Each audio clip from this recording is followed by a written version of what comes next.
Hi friends. మనకి ఈ washing మెషిన్‌లో చూడండి, మనకి ఫ్రంట్ లోడ్ వాషింగ్ మెషిన్‌లో మనకి టెంపరేచర్ టెంపరేచర్‌కి సంబంధించిన ఇండికేషన్స్ గాని, తర్వాత మనకి ఈ వాషు, అలాగే ఈ క్రూజ్ కేర్ ఈ లైట్స్ అన్నీ రిన్స్‌తో సహా మనకి ఇటు టెంపరేచర్‌లోను, ఇటు వాషు రిన్స్‌లోను కూడా మనకైతే బ్లింక్ అవుతుంది జరుగుతుంది ఫ్రెండ్స్. ఇప్పుడు ఈ వీడియోలో చూపించినట్టు మనకైతే ఈ లైట్స్ అనేది ఈ రకంగా బ్లింక్ అయితే మనమైతే ఏమేమి అంటే మనకిలా ఈ వాషింగ్ మెషిన్‌లో పవర్ ఆన్ చేసాం.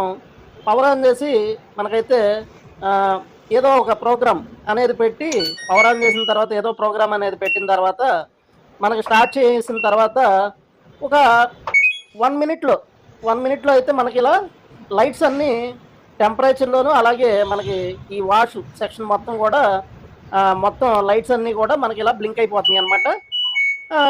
ఇదిగోండి ఇలా బ్లింక్ అయిపోతే మనమైతే ఈ ప్రాబ్లమ్‌ని ఎలా అయితే సాల్వ్ చేయాలి అనేది మీరైతే చూడాలి ఫ్రెండ్స్. ఇలా ఇవన్నీ కూడా మనకి వర్క్ అనేది పూర్తిగా అంటే ఇలా వచ్చినప్పుడు మనం రకరకాల ప్రయత్నాలు అవి ఇవి చేసే కంటే మనం ఖచ్చితంగా వోల్టేజెస్, అలాగే రెసిస్టెన్స్‌లు ఇవన్నీ తెలిసుంటే గనక మనం అసలు ఎతుక్కునే పనే ఉండదు ఫ్రెండ్స్. మనకేంటంటే ఏదైనా ఒక నాలెడ్జ్ అంటే బేసిక్ నాలెడ్జ్ అనేది ఇంపార్టెంట్ అనమాట. ఆ నాలెడ్జ్ అనేది లేకపోతే మనం రకరకాల ఆలోచన చేస్తూ ఉంటాం. అది పోయింది, ఇది పోయింది అని లాటరీగా అంటే మనకి లాటరీ లాగా మనం వెతుక్కుంటమే సరిపోద్దనమాట.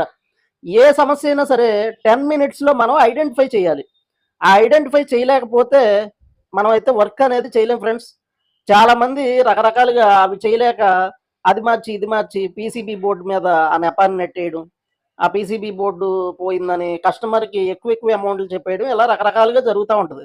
అందుకనే ప్రతి ఒక్కళ్ళు కూడా పూర్తి ట్రైనింగు, నాలెడ్జ్ పర్ఫెక్ట్‌గా ఉన్న చాట, అలాగే తక్కువ మంది ఉండాలి ఫ్రెండ్స్. ట్రైనింగ్ తీసుకునే దగ్గర మాక్సిమం 6 మెంబర్స్ మించి ఉండకూడదు. ఈ ఎర్రర్‌ని మీరు సాల్వ్ చేయండి ఫ్రెండ్స్.